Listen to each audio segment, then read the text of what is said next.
Le 15 mars 1978, trois jeunes femmes quittent la bibliothèque Sainte-Geneviève à Paris peu après 22 heures.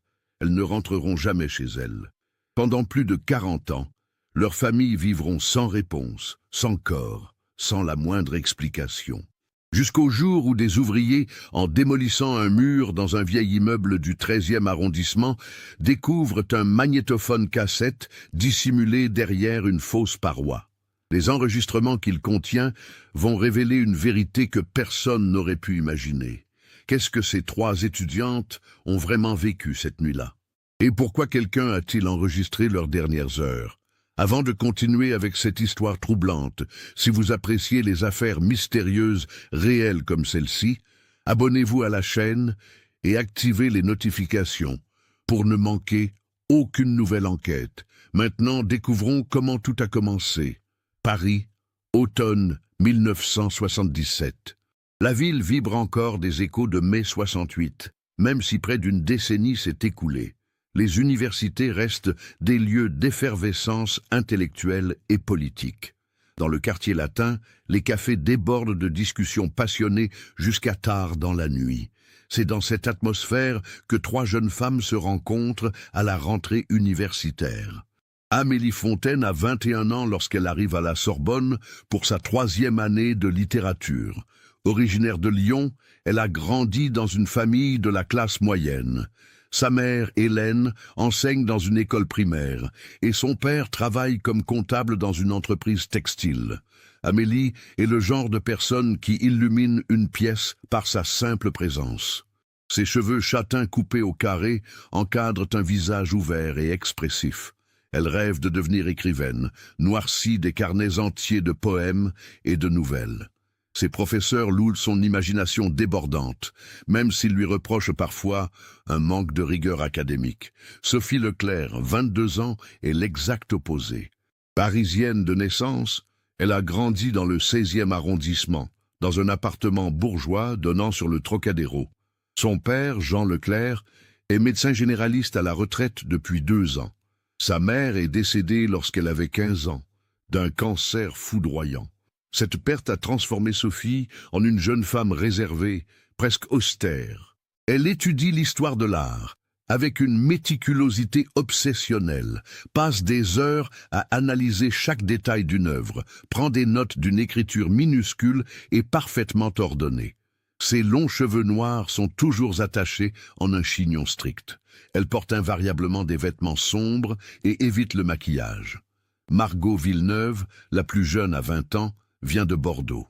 Issue d'une famille aisée de viticulteurs, elle a choqué ses parents en choisissant la philosophie plutôt que de reprendre l'exploitation familiale. Son frère aîné, Antoine, ingénieur établi à Toulouse, a soutenu sa décision malgré les tensions familiales. Margot est passionnée, impulsive, toujours prête à défendre une cause. Elle milite activement pour les droits des femmes, participe à des manifestations, distribue des tracts dans le quartier latin. Ses cheveux blonds bouclés tombent librement sur ses épaules et elle porte souvent des vêtements colorés qui reflètent son tempérament ardent. Ces trois femmes si différentes se rencontrent par hasard en octobre 1977 dans un petit café de la rue Mouffetard.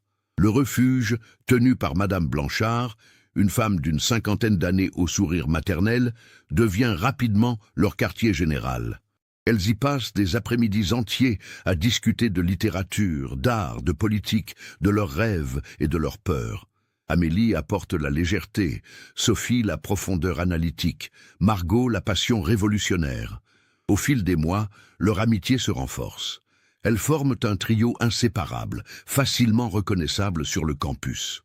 Les autres étudiants les surnomment les trois mousquetaires, même si elles sont 4 en comptant Luc Chevalier, un étudiant en droit de 23 ans qui gravite constamment autour d'elles.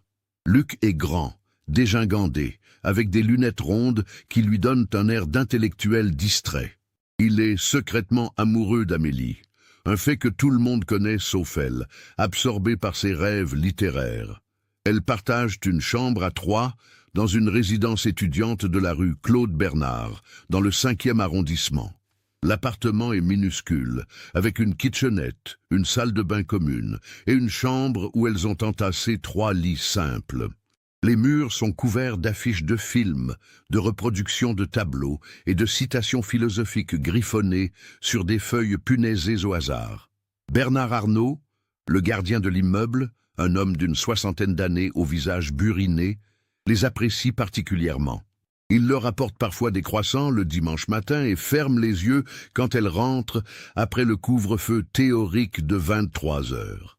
L'hiver 77-78 est particulièrement rigoureux. Paris se couvre de neige à plusieurs reprises, une rareté pour la capitale. Les 3 amis passent leur soirée blottis sous des couvertures, à étudier ou à discuter en buvant du thé. Amélie écrit son mémoire sur l'influence du surréalisme dans la littérature contemporaine. Sophie travaille sur une analyse des représentations féminines dans la peinture de la Renaissance. Margot se passionne pour Sartre et Beauvoir, rédige une dissertation ambitieuse sur l'existentialisme et le féminisme. En février 1978, quelque chose change. Margot devient plus secrète, sort parfois seule le soir, sans expliquer où elle va. Quand Amélie ou Sophie lui posent des questions, elle répond vaguement qu'elle assiste à des réunions politiques. Un soir, fin février, elle rentre à l'appartement avec des tracts qu'elle cache rapidement dans son sac lorsque ses amis entrent dans la chambre. Sophie remarque que ces tracts sont différents de ceux habituellement distribués par les groupes féministes du campus, mais elle ne dit rien. Le 10 mars, Margot propose à ses amis de l'accompagner à une réunion spéciale prévue pour le 15 mars au soir. Elle explique qu'il s'agit d'un groupe de réflexion sur la justice sociale, que des personnes importantes seront présentes, que cela pourrait être enrichissant pour leurs études respectives. Amélie accepte immédiatement, toujours enthousiaste face à de nouvelles expériences. Sophie hésite, elle a prévu de travailler sur son mémoire, mais finit par céder devant l'insistance de Margot. Mercredi 15 mars 1978. La journée commence de manière ordinaire. Le réveil sonne à 7h30. Sophie est la première debout, comme toujours. Elle prépare du café dans la petite cafetière italienne qui trône sur le réchaud à gaz de la kitchenette. L'odeur réveille progressivement Amélie, qui émerge difficilement, les cheveux en bataille. Margot, elle, reste enfouie sous ses couvertures jusqu'à ce qu'Amélie la secoue gentiment. Elles prennent leur petit déjeuner ensemble, du pain avec de la confiture et le café fort que Sophie prépare à la perfection. La conversation est légère. Amélie raconte un rêve étrange qu'elle a fait où elle volait au-dessus de Paris. Sophie consulte ses notes pour le cours de 10 heures. Margot semble nerveuse, agite sa cuillère dans sa tasse sans vraiment boire. À 8h45, elle quitte l'appartement. Bernard Arnault balaie l'entrée de l'immeuble. Il leur souhaite une bonne journée, remarque que Margot a l'air préoccupée. « Tout va bien, mademoiselle Villeneuve ?» demande-t-il. Margot lui sourit, assure que tout est parfait. C'est la dernière fois qu'il les verra vivantes. La matinée se déroule normalement. Amélie assiste à un cours sur Baudelaire, prend des notes désordonnées, remplies de commentaires personnels dans les marges. Sophie passe 2 heures à la bibliothèque d'art, examine des reproductions de tableaux de Botticelli. Margot a un séminaire de philosophie politique, mais plusieurs étudiants remarqueront plus tard qu'elle semblait ailleurs, consultait fréquemment sa montre. À 12h30, elles se retrouvent au refuge pour déjeuner. Madame Blanchard leur sert la soupe du jour, une potée aux légumes avec du pain frais.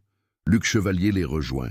Il parle avec animation d'un cours sur le droit constitutionnel, tente maladroitement de faire rire Amélie. Sophie mange en silence, plongée dans un livre. Margot picore à peine son assiette. Vers 13h15, Luc demande ce qu'elles font ce soir. Margot répond rapidement qu'elles ont prévu d'étudier à la bibliothèque. Amélie la regarde avec surprise, mais ne la contredit pas. Sophie fronce légèrement les sourcils. Luc propose de les accompagner. Il doit lui aussi travailler sur un dossier. Margot refuse poliment, dit qu'elles ont besoin de se concentrer entre elles sur leurs mémoires respectifs. Luc insiste, mais Margot reste ferme. Il finit par abandonner, légèrement vexé. L'après-midi, elles se séparent. Amélie a un atelier d'écriture créative de 15h à 17h. Sophie retourne à la bibliothèque d'art. Margot affirme avoir rendez-vous avec son directeur de mémoire, mais l'université confirmera plus tard qu'aucun rendez-vous n'était prévu. À 18h30, elles se retrouvent à l'appartement. Margot semble plus détendue maintenant. Elle annonce que la réunion aura lieu dans un local près de la place d'Italie, dans le 13e arrondissement. Elles devront prendre le métro jusqu'à la station Place d'Italie, puis marcher quelques minutes. La réunion commence à 20h30. Sophie suggère de dîner avant de partir. Elle prépare rapidement des pâtes avec une sauce tomate basique. Mangent en vitesse. Margot vérifie plusieurs fois qu'elle a bien tout ce qu'il faut dans son sac, un grand sac en tissu bleu marine. Amélie emporte un carnet, au cas où elle aurait des idées à noter. Sophie prend seulement son portefeuille et ses clés. À 19h45, elle quitte l'appartement. Bernard Arnault ne les voit pas sortir, il regarde la télévision dans sa loge. Elle marche jusqu'à la station de métro Sancier-d'Aubenton, descendent les escaliers. Il fait froid, environ 5 degrés. Amélie a oublié son écharpe, se plaint gentiment. Sophie lui prête la sienne sans hésiter. Le métro arrive rapidement. Plusieurs personnes se souviendront plus tard de les avoir vues dans la rame. 3 jeunes femmes qui parlaient à voix basse, Margot semblait donner des instructions. Le trajet dure environ 15 minutes. Elles sortent à Place d'Italie vers 20h15. La place est animée malgré le froid. Des gens rentrent chez eux après le travail. Des commerces sont encore ouverts. Margot consulte un papier, prend la direction de l'avenue d'Italie. Elles marchent environ 10 minutes, tournent dans une rue plus calme, puis dans une autre encore plus sombre. Un homme qui promenait son chien rue Nationale se souviendra de les avoir croisés vers 20h25. 3 jeunes femmes qui marchaient vite. L'une d'elles tenait une adresse à la main. Elles ont tourné dans une petite rue perpendiculaire. À 20h30, personne ne les voit plus. À 21h, la bibliothèque Sainte-Geneviève ferme ses portes. Luc Chevalier y a passé la soirée, espérant les croiser. Il est surpris de ne pas les avoir vues, mais pense qu'elles sont peut-être allées dans une autre bibliothèque. À 23h, Bernard Arnault constate que les 3 étudiantes ne sont pas rentrées. C'est inhabituel, mais pas alarmant. Elles ont déjà passé des nuits chez des amis, même si elles préviennent généralement. Jeudi 16 mars, 7h du matin. Bernard Arnault frappe à leur porte. Pas de réponse. Il utilise son passe pour vérifier. L'appartement est vide, les lits n'ont pas été défaits, la vaisselle du dîner de la veille est encore dans l'évier. À 8h30, il téléphone à l'administration de l'université. À 9h, on contacte les familles. À 10h, Hélène Fontaine appelle depuis Lyon, la voix tremblante. Jean Leclerc se présente personnellement à l'université à 11h. Antoine Villeneuve prend le premier train depuis Toulouse. À 13h, les 3 familles portent plainte pour disparition inquiétante au commissariat du 5e arrondissement. L'inspecteur Henri Garnier, un homme d'une 50aine d'années, aux cheveux grisonnants, prend leur déposition. Il est méticuleux, note chaque détail, l'âge des jeunes femmes, leur description physique, leurs derniers vêtements connus. Amélie portait un jean, un pull rouge et une veste en laine beige. Sophie, un pantalon noir, un col roulé gris et un manteau sombre. Margot, une robe longue à motifs floraux sous un manteau violet. L'enquête commence immédiatement. Les policiers interrogent Bernard Arnault, les autres résidents de l'immeuble, les commerçants du quartier. Personne n'a rien remarqué d'inhabituel. On retrouve Luc Chevalier à l'université. Il est effondré, raconte le déjeuner de la veille, l'étrange insistance de Margot pour étudier seule. Le vendredi 17 mars, l'inspecteur Garnier élargit les recherches. Des avis de recherche sont placardés dans tout le quartier latin. Les photographies des 3 jeunes femmes apparaissent dans les journaux. La disparition commence à attirer l'attention médiatique. Le samedi 18 mars, une découverte. Un clochard qui fouille les poubelles près du jardin du Luxembourg trouve le sac bleu marine de Margot. Il contient ses papiers d'identité, un peu d'argent, des livres de philosophie. Mais aussi quelque chose d'étrange, un tract tapé à la machine, parlant d'une réunion pour discuter de l'avenir de notre mouvement. Aucune adresse n'est mentionnée. Le dimanche 19 mars, nouvelle découverte. Le portefeuille de Sophie est retrouvé dans une bouche d'égout rue Mouffetard. Il contient encore de l'argent et ses cartes. Pourquoi l'aurait-elle jeté? Le lundi 20 mars, le carnet d'Amélie apparaît sur un banc du jardin des plantes. Ses dernières pages sont vierges. La dernière entrée date du 14 mars, la veille de la disparition. Elle y écrivait un poème sur le printemps qui arrive. Ces découvertes ne mènent nulle part. Les objets ont été manipulés par trop de gens. Aucune empreinte exploitable. Pourquoi étaient-ils dispersés dans différents endroits? Quelqu'un les avait-il délibérément placés là? Les semaines qui suivent, le 15 mars 1978, se transforment en cauchemar pour les trois familles. L'inspecteur Garnier multiplie les interrogatoires, fouille l'appartement de la rue Claude Bernard, centimètre par centimètre. Il fait analyser les cahiers de cours, les lettres personnelles, les agendas. Rien n'indique une fugue planifiée. Au contraire, tout suggère que les trois jeunes femmes comptaient rentrer ce soir-là. Leurs affaires de toilette sont dans la salle de bain.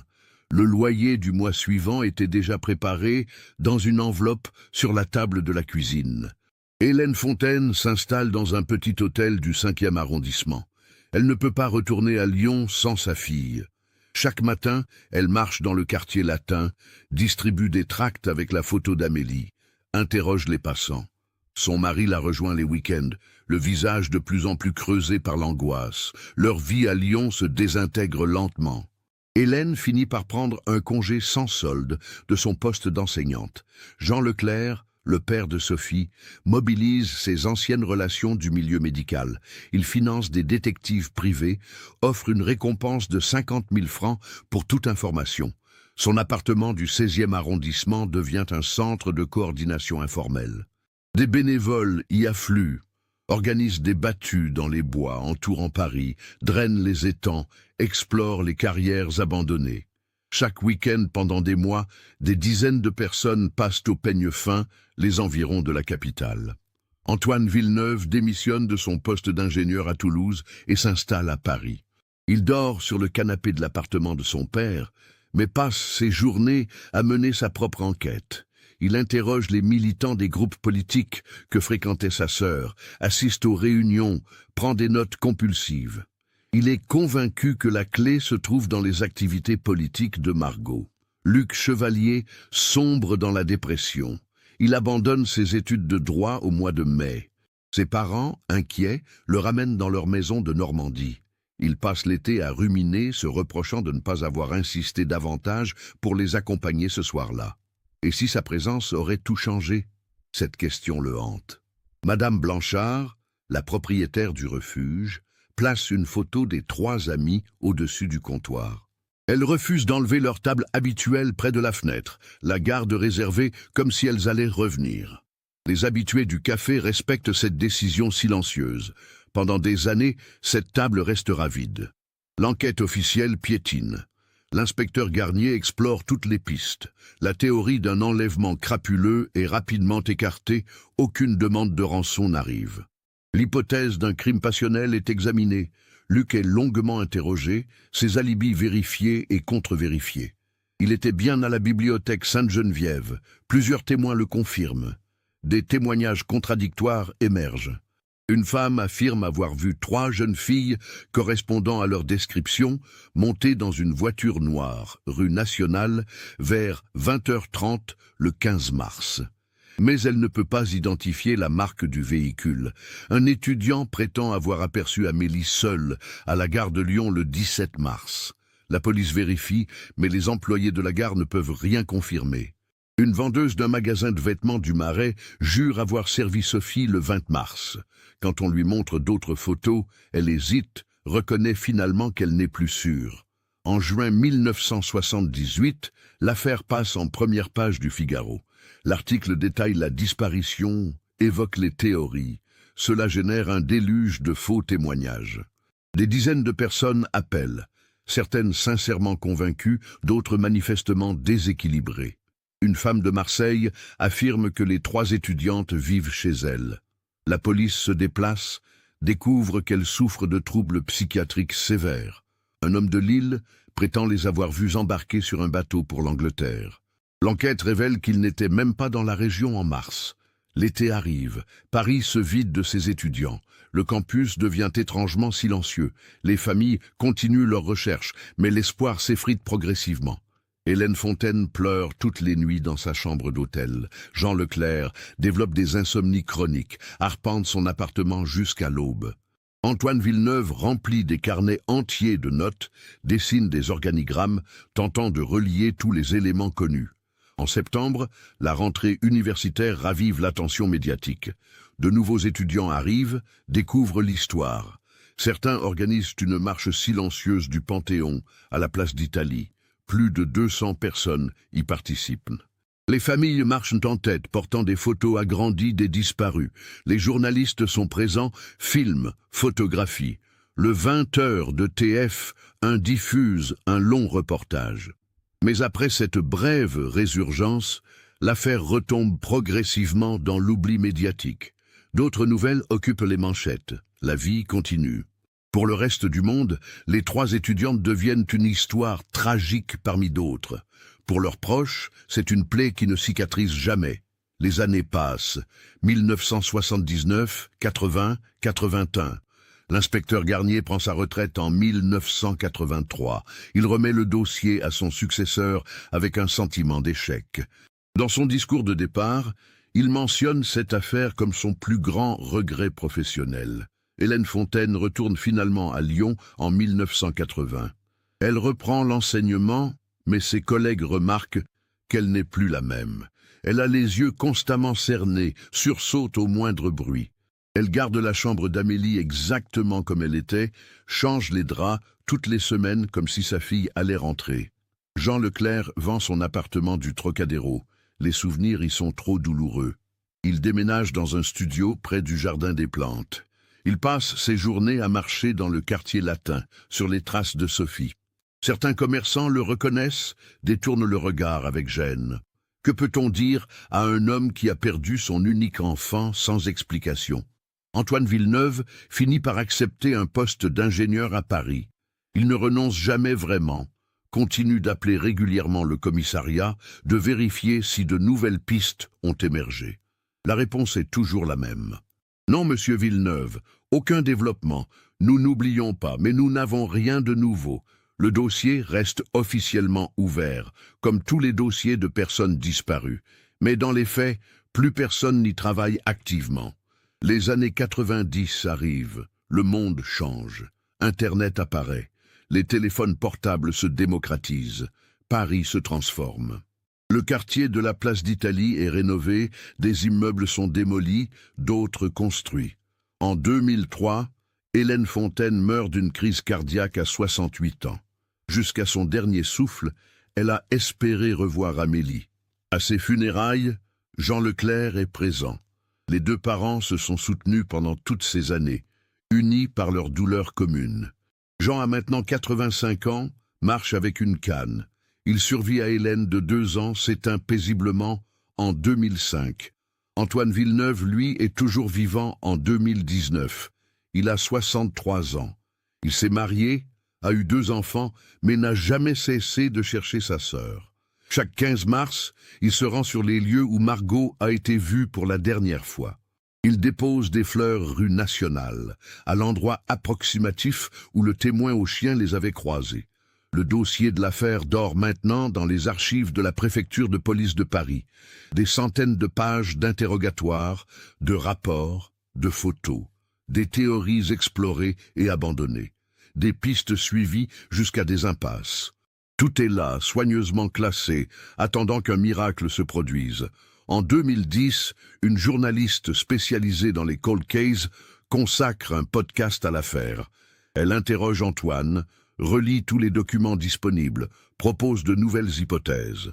L'émission génère un certain intérêt, quelques nouveaux témoignages arrivent, mais aucun n'apporte d'éléments concrets.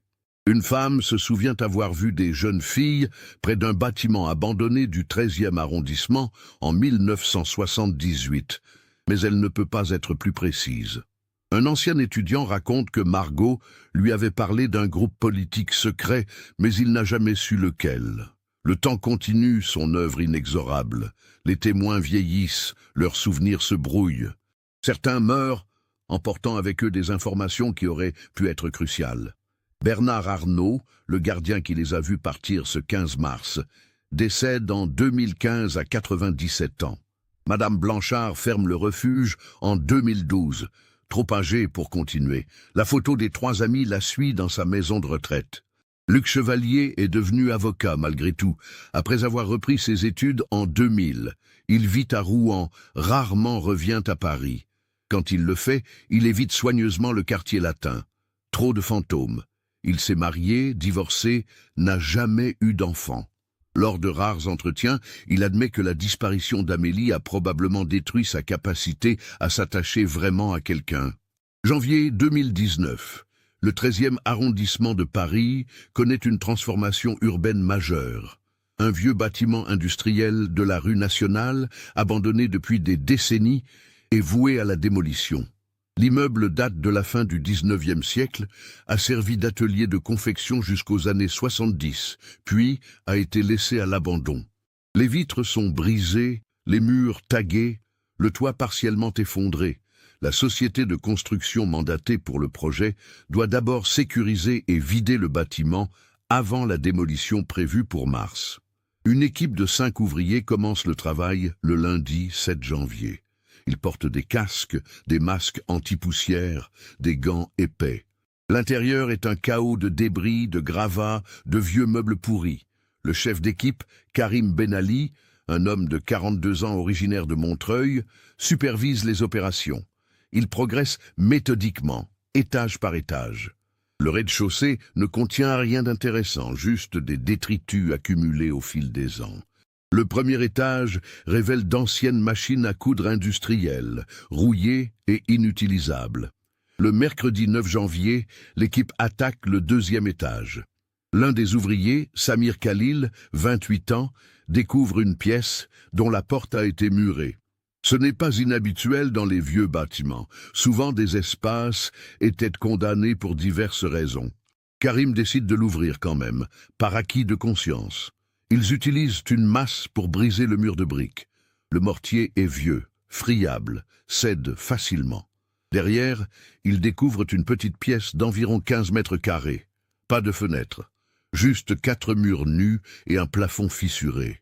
Le sol est en bois, couvert d'une épaisse couche de poussière. Au fond de la pièce, contre le mur, il y a une vieille caisse en bois. Karim s'approche, soulève le couvercle. À l'intérieur, enveloppés dans un tissu gris décomposé, plusieurs objets. Des cassettes audio, un magnétophone cassette, de marque Philips, modèle courant dans les années 70, un carnet aux pages jaunies, et quelque chose d'autre, des vêtements soigneusement pliés. Samir remarque des taches sombres sur le tissu. « Karim, je crois qu'on devrait appeler la police », dit-il d'une voix hésitante. Karim examine plus attentivement. Les taches pourraient être du sang, même si après tant d'années, il est difficile d'en être certain. Il sort son téléphone portable, compose le 17. 1 heure plus tard, 3 véhicules de police sont stationnés devant le bâtiment. Le capitaine Claire Moretti, 45 ans, responsable de la brigade criminelle du 13e arrondissement, monte les escaliers prudemment. Elle porte des gants en latex, évite de toucher quoi que ce soit. Elle examine le contenu de la caisse. Les cassettes sont au nombre de 4. Le magnétophone semble ancien, mais relativement bien conservé.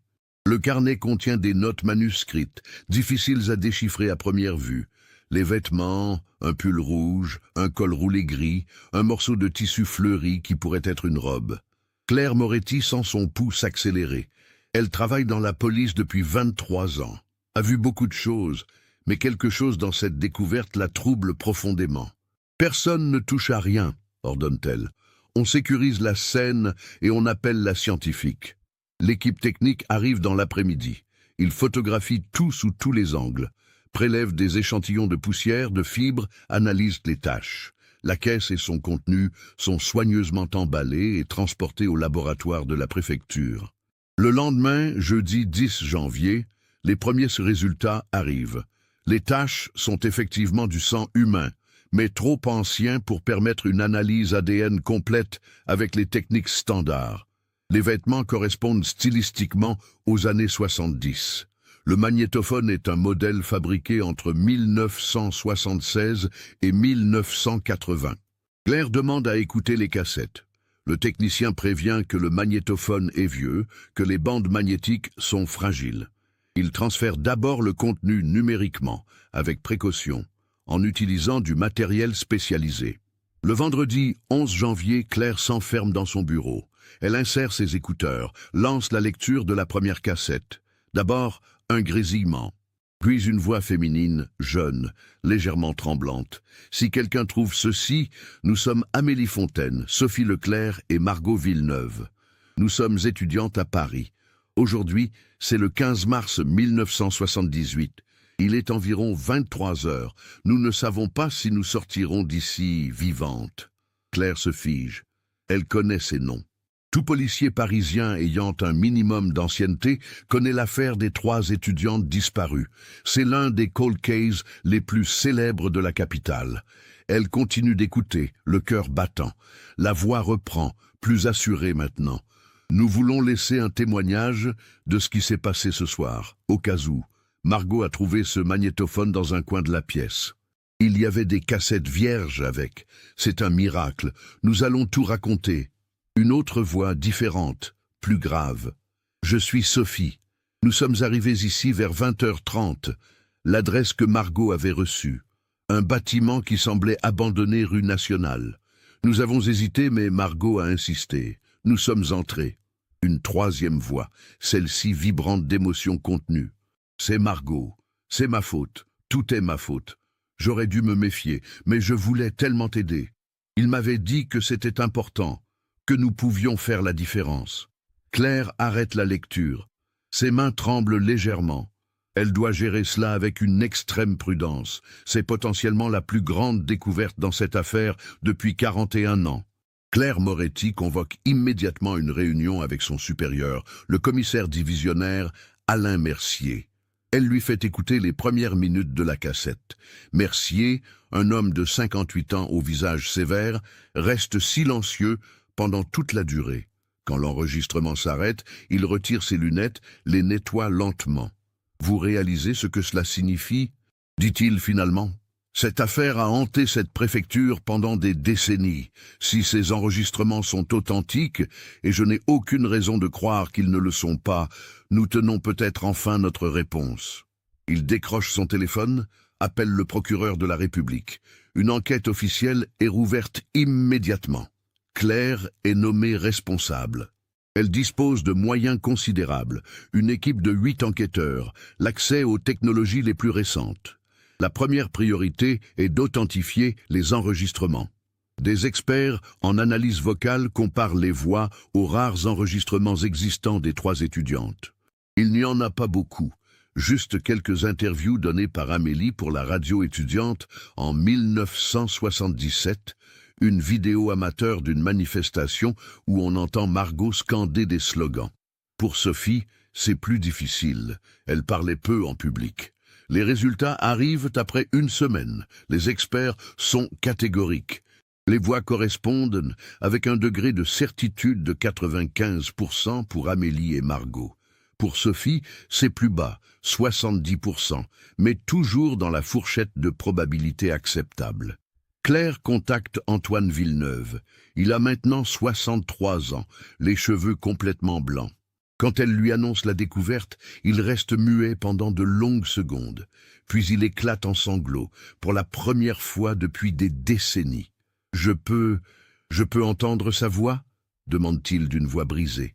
Claire hésite. Protocole veut que non. Mais face à cet homme qui a attendu 41 ans, elle ne peut refuser. Elle lui fait écouter les premières secondes où Margot parle. Antoine ferme les yeux, des larmes coulent sur ses joues. « C'est elle », murmure-t-il. « C'est vraiment elle. » Le dimanche 20 janvier, Claire organise une conférence de presse. L'annonce fait l'effet d'une bombe. Tous les médias français sont présents. La découverte du magnétophone fait la une de tous les journaux le lendemain. Les chaînes de télévision diffusent des reportages rétrospectifs sur l'affaire. Pendant ce temps, Claire et son équipe écoutent méthodiquement les 4 cassettes. Chacune dure environ 90 minutes. Au total, 6 heures d'enregistrement. Les 3 jeunes femmes y racontent leur soirée avec un luxe de détails terrifiant. Claire s'isole dans une salle d'écoute spécialement préparée. Elle veut entendre l'intégralité des enregistrements sans interruption, comprendre exactement ce qui s'est passé cette nuit du 15 mars 1978. Son adjoint, le lieutenant Marc Dubernay, l'accompagne. Ils ont devant eux du café, des bouteilles d'eau et surtout le dossier complet de l'affaire originale. La première cassette commence par les présentations déjà entendues. Puis Amélie reprend la parole, sa voix tremblante mais déterminée. Nous sommes arrivés à l'adresse indiquée vers 20h30. C'était un vieux bâtiment industriel, rue Nationale. L'endroit semblait complètement abandonné. Il n'y avait aucune lumière, aucun signe de vie. Margot a vérifié 3 fois l'adresse sur son papier. C'était bien là. Sophie intervient, sa voix plus contrôlée. Nous avons hésité. Amélie voulait partir. J'étais d'accord avec elle. Mais Margot nous a supplié d'entrer. Elle disait que les organisateurs avaient probablement choisi cet endroit discret pour éviter la surveillance policière. À l'époque, beaucoup de groupes militants se réunissaient dans des lieux secrets. Margot prend le relais et on sent la culpabilité dans chaque mot. La porte n'était pas fermée. Nous sommes entrés. Il faisait très sombre. Margot, c'est moi qui parle. J'avais une lampe de poche dans mon sac. Nous avons monté des escaliers. Au 2e étage, il y avait une porte entr'ouverte. Une faible lumière en sortait. J'ai appelé, personne n'a répondu. Nous sommes entrés. Un silence. On entend des respirations. Puis Amélie reprend, sa voix maintenant chargée d'effroi. La pièce était vide. Complètement vide, juste 4 murs nus, une ampoule qui pendait du plafond, et au fond, une autre porte. Nous allions repartir quand nous avons entendu un bruit derrière nous. La porte par laquelle nous étions entrés s'est refermée brutalement. Nous avons couru vers elle. Elle était verrouillée de l'extérieur. Claire et Marc échangent un regard. Elles ont été piégées. Mais par qui? Et pourquoi? Sophie continue le récit. Nous avons crié, frappé contre la porte. Personne ne répondait. Margot était en état de choc. Elle répétait sans cesse qu'elle ne comprenait pas, que ce devait être une erreur. Amélie essayait de la calmer. Moi, j'examinais la pièce, cherchant une sortie. La voix de Margot revient, brisée. C'est alors que nous avons entendu une voix. Elle venait de l'autre côté de la porte du fond. Une voix d'homme, déformée, comme s'il parlait à travers un tissu. Il nous a dit de ne pas avoir peur, que nous ne risquions rien si nous coopérions. Il voulait juste nous poser quelques questions. Claire arrête l'enregistrement un instant. Des questions? Quel genre de questions? Marc secoue la tête, aussi perplexe qu'elle. Ils reprennent l'écoute. Amélie explique la suite. L'homme nous a interrogés pendant plus d'1 heure. Il voulait savoir tout ce que Margot avait dit à propos de ses activités militantes. Les réunions auxquelles elle assistait, les noms des personnes qu'elle fréquentait, les tracts qu'elle distribuait. Au début, Margot refusait de répondre. Puis l'homme a menacé de nous laisser enfermés ici, sans eau, sans nourriture. Margot a commencé à parler. La voix de Sophie, maintenant teintée de colère. Nous avons compris que Margot s'était retrouvée impliquée, sans le savoir, avec un groupe radical. Pas les féministes habituelles du campus. Quelque chose de plus sombre. Elle avait distribué des tracts pour eux, pensant qu'il s'agissait de matériel politique ordinaire. Mais apparemment, ce groupe était surveillé, et maintenant, quelqu'un voulait des informations.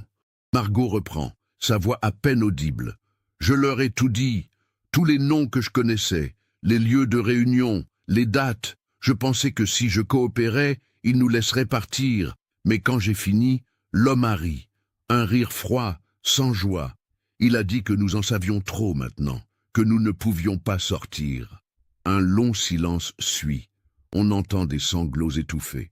Puis Amélie parle à nouveau, et sa voix est celle de quelqu'un qui a compris qu'il va mourir. Il est environ 23 heures maintenant. Cela fait presque 3 heures que nous sommes enfermés ici. L'homme est parti. Nous sommes seuls. La pièce est froide. Nous avons exploré chaque centimètre. Pas de fenêtre. La porte du fond est aussi solide que celle par laquelle nous sommes entrés. En fouillant dans un coin, Margot a trouvé cette vieille caisse, avec le magnétophone et les cassettes. Nous avons décidé d'enregistrer tout ce que nous savons. au cas où quelqu'un nous retrouverait un jour. La première cassette se termine là. Claire et Marc restent silencieux un moment. Elles savaient, murmure Marc. Elles savaient qu'elles allaient mourir. La deuxième cassette commence environ 1 heure plus tard, selon les indications temporelles données par les jeunes femmes. Sophie parle en premier. Il est minuit passé. L'homme est revenu. Il a ouvert la porte du fond. Nous avons vu son ombre, mais pas son visage. Il portait quelque chose sur la tête, peut-être une cagoule. Il a déposé 3 bouteilles d'eau et des sandwichs près de la porte, puis il est reparti sans un mot. Nous ne comprenons pas. Pourquoi nous donner à manger s'il veut nous tuer? Amélie intervient, une lueur d'espoir dans la voix. Peut-être qu'il a changé d'avis, peut-être qu'il va nous laisser partir demain. Nous avons décidé de manger un peu. Nous ne savons pas combien de temps nous resterons ici. Margot ajoute, sa voix plus stable maintenant. J'ai réfléchi. L'homme nous posait des questions très précises. Il connaissait des détails que seule la police pourrait connaître. Les noms complets de certains militants, les dates exactes de distribution de tracts. Je crois que c'était un policier. Ou quelqu'un travaillant pour la police. Claire sent un frisson la parcourir. En 1978, certains services de renseignement français utilisaient encore des méthodes très contestables. La surveillance des groupes politiques radicaux était intense. Des infiltrations, des opérations clandestines, cela a été documenté depuis. La cassette continue. Les 3 jeunes femmes parlent de leur vie, de leur famille, de leurs rêves. C'est déchirant d'entendre Amélie évoquer le roman qu'elle voulait écrire. Sophie mentionnait le musée qu'elle espérait diriger un jour. Margot parlait de son désir de changer le monde. Vers 2 heures du matin, selon leurs indications, elles s'endorment. On entend leur respiration lente. Puis, soudain, un bruit. La porte du fond qui s'ouvre à nouveau. Des voix. Plusieurs hommes cette fois. Ils parlent à voix basse, mais le magnétophone, probablement caché dans un coin, capte leurs paroles. On ne peut pas les relâcher. Elles en savent trop. Mais ce sont des étudiantes, des gamines, pas des terroristes. Les ordres sont clairs. Elles ont vu le réseau de distribution. Elles peuvent tout faire échouer. Merde, ça n'était pas censé se passer comme ça. Les jeunes femmes se réveillent. On entend Amélie crier. Des bruits de lutte, des pleurs, puis des coups. Des corps qui tombent. Claire ferme les yeux. Elle ne veut pas imaginer la scène, mais elle ne peut s'en empêcher. Marc a le visage livide. L'enregistrement devient confus. Des bruits sourds, des gémissements. Puis progressivement, le silence, juste le grésillement de la bande magnétique qui continue de tourner. La 3e cassette enregistre 90 minutes de silence presque complet, juste parfois des bruits lointains, des pas, des portes qui claquent, des voix indistinctes, puis plus rien. La 4e cassette reste vierge. Le magnétophone a continué d'enregistrer jusqu'à épuisement de la bande, mais il n'y a plus rien à entendre. Claire retire ses écouteurs. Elle a les yeux rouges. Marc s'essuie discrètement les joues. Ils viennent d'entendre les dernières heures de 3 jeunes femmes innocentes, victimes d'une opération qui a mal tourné. Nous devons retrouver ces hommes, dit Claire d'une voix dure. Peu importe le temps que cela prendra. L'enquête entre dans une phase intensive. Claire examine tous les dossiers des services de renseignement pour l'année 1978. Beaucoup de documents sont encore classifiés, mais le procureur obtient des autorisations spéciales.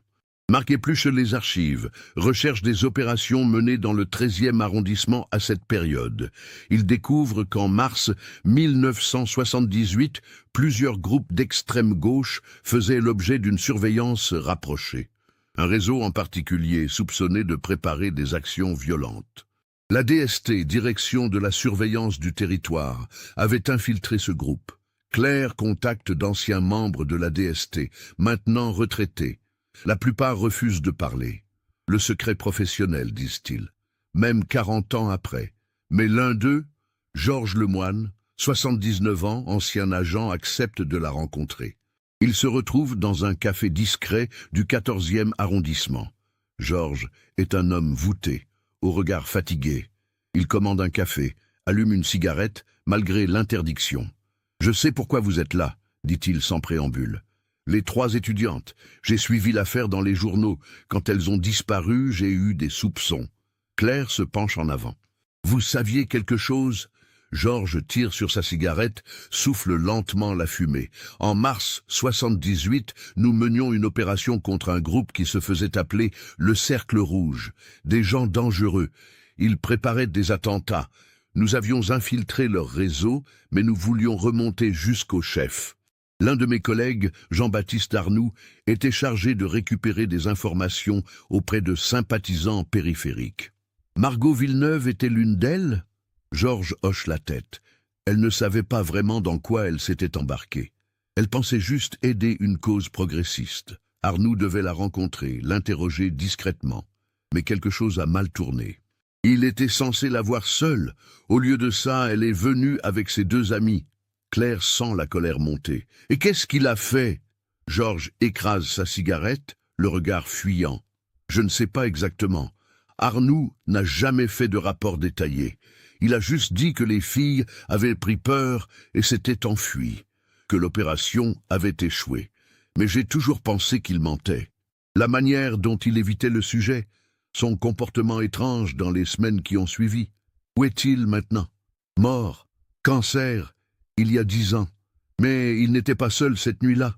Il y avait 2 autres agents avec lui, François Berger et Alain Dupont. Berger est mort aussi, accident de voiture en 2005. Mais Dupont est encore vivant. Claire note les noms. Vous savez où le trouver? La dernière fois que j'ai entendu parler de lui, il vivait dans le sud, à Marseille. Il a quitté la DST en 1985. Dépression nerveuse. Il n'a jamais vraiment récupéré. 2 jours plus tard, Claire et Marc prennent le TGV pour Marseille. Alain Dupont vit dans un petit appartement du quartier de Castellane. C'est un homme de 68 ans. Aux cheveux blancs clairsemés, au regard hanté. Quand Claire se présente et explique pourquoi elle est là, il devient livide. « Je savais que ce jour viendrait », murmure-t-il. Il les invite à entrer. L'appartement est sombre, les volets à moitié fermés, des photos de famille sur les murs, mais rien de récent. Il s'assoit. Dupont ne dit rien pendant un long moment. Puis il commence à parler d'une voix monocorde. Le 15 mars 78, la pire nuit de ma vie. Arnoux avait organisé un piège pour interroger la fille Villeneuve. Il pensait qu'elle pourrait nous mener au chef du Cercle Rouge. Nous devions juste lui faire peur, obtenir des informations, puis la laisser partir. Mais elle est venue avec ses amis. Arnoux a paniqué. Il a décidé de les enfermer toutes les 3, de les interroger quand même. Dans le bâtiment de la rue Nationale? Dupont hoche la tête. Un lieu que nous utilisions parfois pour des opérations discrètes, complètement abandonné. Personne ne venait jamais là. Arnoux les a questionnés. La fille Villeneuve a parlé, donné tous les noms qu'elle connaissait. Puis nous devions les relâcher. Mais Arnoux a appelé son supérieur, et l'ordre est tombé. Elles en savaient trop. Elles pouvaient compromettre toute l'opération. Claire sent son estomac se nouer. Qu'est-ce qui s'est passé ensuite? Dupont lève vers elle des yeux remplis de larmes. Berger et moi, nous avons refusé. Nous avons dit qu'on ne pouvait pas faire ça. C'étaient des étudiantes innocentes. Mais Arnoux était un fanatique. Il croyait vraiment qu'il protégeait la nation. Il a sorti son arme. Il nous a dit que si nous refusions d'aider, nous serions considérés comme complices. Il se lève, marche vers la fenêtre, le dos tourné. Nous les avons tués, toutes les 3.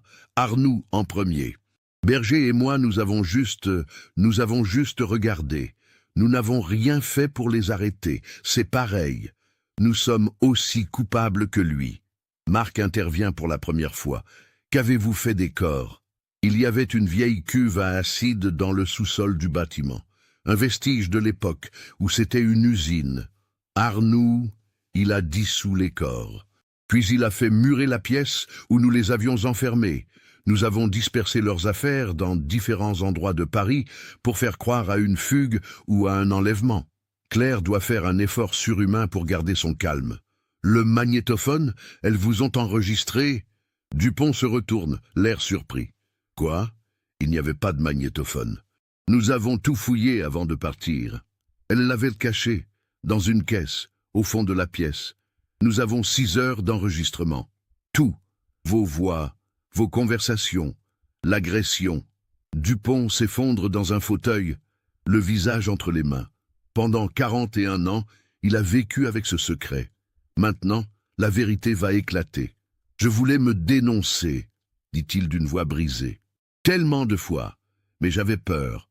Peur de la prison, peur de ce que ma famille penserait. Je suis un lâche, un meurtrier et un lâche. Claire lit ses droits à Dupont.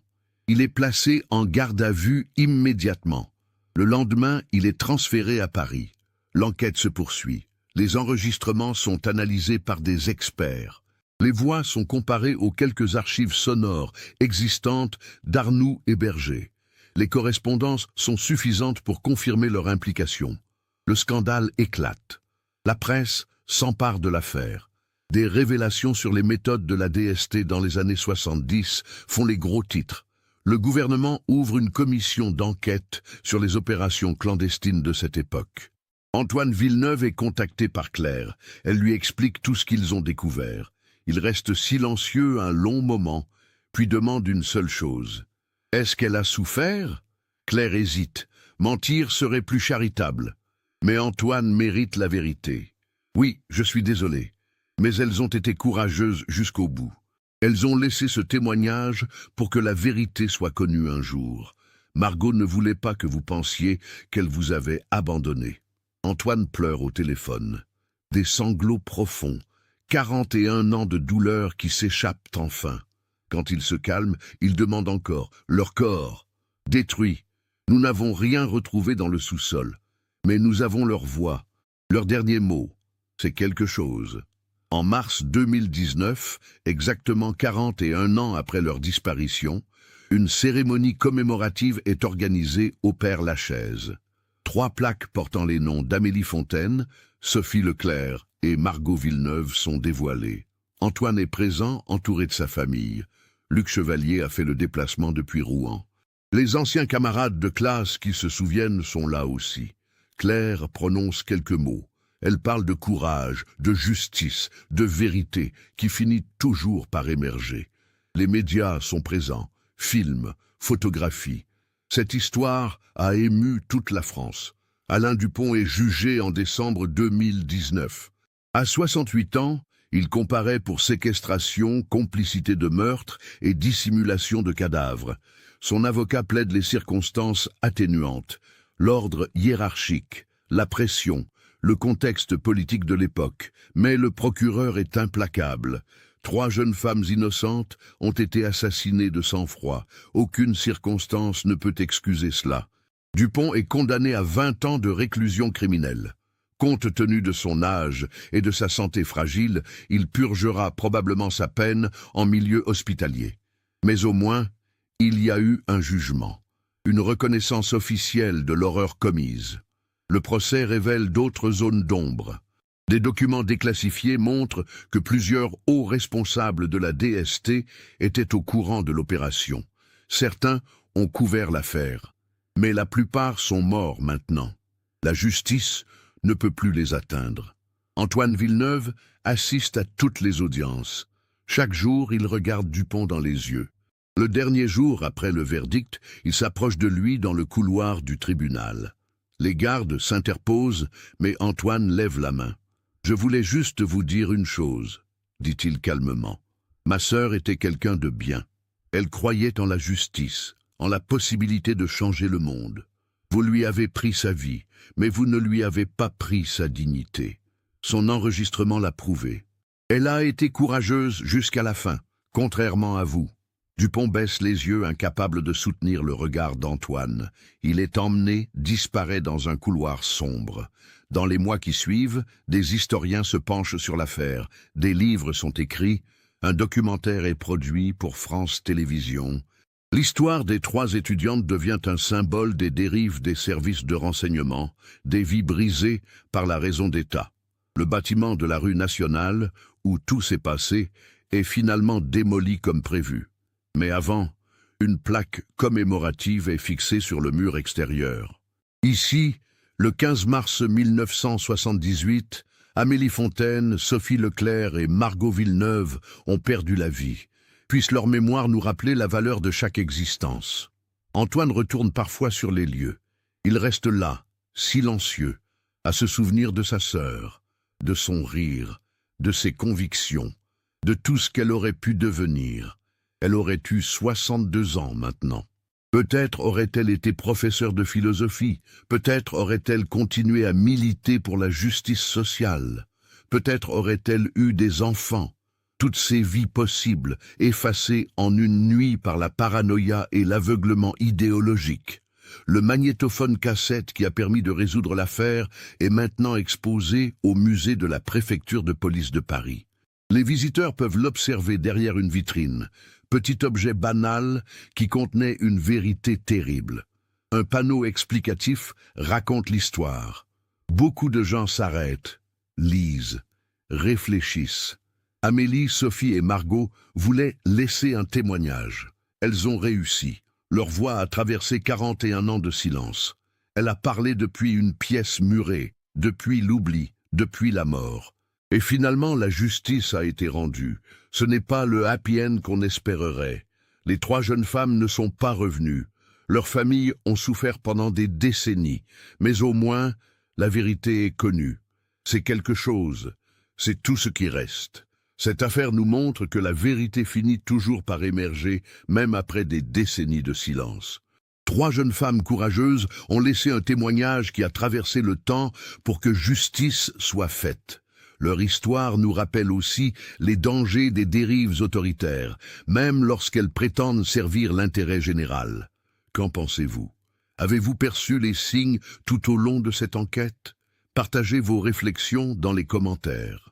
Si cette histoire vous a touché, n'oubliez pas de vous abonner à la chaîne et d'activer les notifications pour ne manquer aucune de nos investigations. Laissez un like si ce cas vous a marqué et partagez cette vidéo avec quelqu'un qui s'intéresse aux affaires criminelles historiques. La mémoire d'Amélie, Sophie et Margot mérite d'être préservée.